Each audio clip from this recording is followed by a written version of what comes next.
नमस्कार। राष्ट्रवादी काँग्रेसचे नेते आणि राज्यसभा खासदार पार्थ पवार आणि कायनात दारा यांचा साखरपुडा नुकताच पुण्यातील एका हॉटेलमध्ये पार पडला।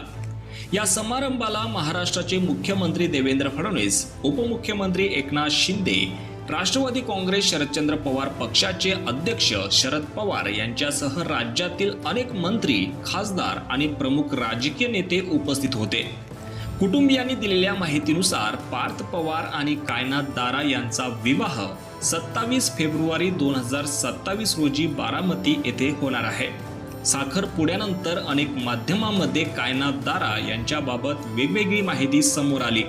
विशेष म्हणजे काही वृत्तांमध्ये त्यांना काश्मीरी असल्याचा उल्लेख करण्यात आला होता। मात्र राष्ट्रवादीकडून प्रसिद्ध करण्यात आलेल्या अधिकृत माहितीनुसार हा दावा चुकीचा असल्याचं स्पष्ट करण्यात आलंय। अधिकृत माहितीनुसार पार्थ पवार यांच्या होणाऱ्या पत्नीचं नाव कायनात दारा असं आहे। त्या पंजाबी हिंदू धर्मीय असून क्षत्रिय समाजातील आहे। त्यांचे गोत्र कश्यप आहे। त्यामुळे त्यांच्या सामाजिक आणि कौटुंबिक पार्श्वभूमीबाबत सुरू असलेल्या चर्चांना आता पूर्णविराम मिळाला आहे। शिक्षणाबाबत बोलायचं झालं तर कायनात दारा यांनी नवी दिल्लीतील चाणक्यपुरी येथील द ब्रिटिश स्कूलमधून शालेय शिक्षण पूर्ण केले। त्यानंतर त्यांनी लंडनमधील प्रतिष्ठित London School of Economics and Political Science येथून इंटरनॅशनल रिलेशन्स या विषयात bachelor of science first class honours ही पदवी मिळवली। व्यावसायिक कारकिर्दीबाबत सांगायचं झाल्यास उच्च शिक्षणानंतर त्यांनी भारतातील इंग्रजी वृत्तवाहिनी NDTV 24/7 मध्ये आउटपुट एडिटर आणि रिपोर्टर म्हणून काम केले आहे।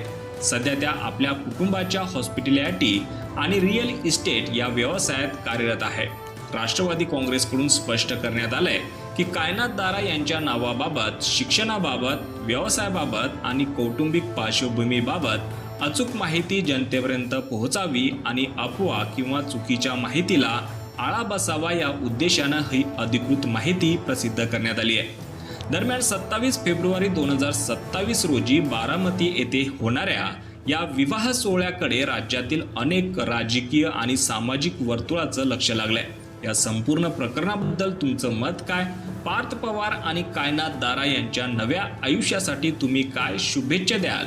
तुमचं मत आम्हाला कमेंटमध्ये नक्की कळवा। व्हिडिओ आवडला असेल तर लाईक करा, शेअर करा आणि अशाच विश्वासार्ह व ताज्या बातम्यांसाठी आमच्या चॅनलला सबस्क्राईब करायला देखील विसरू नका। धन्यवाद।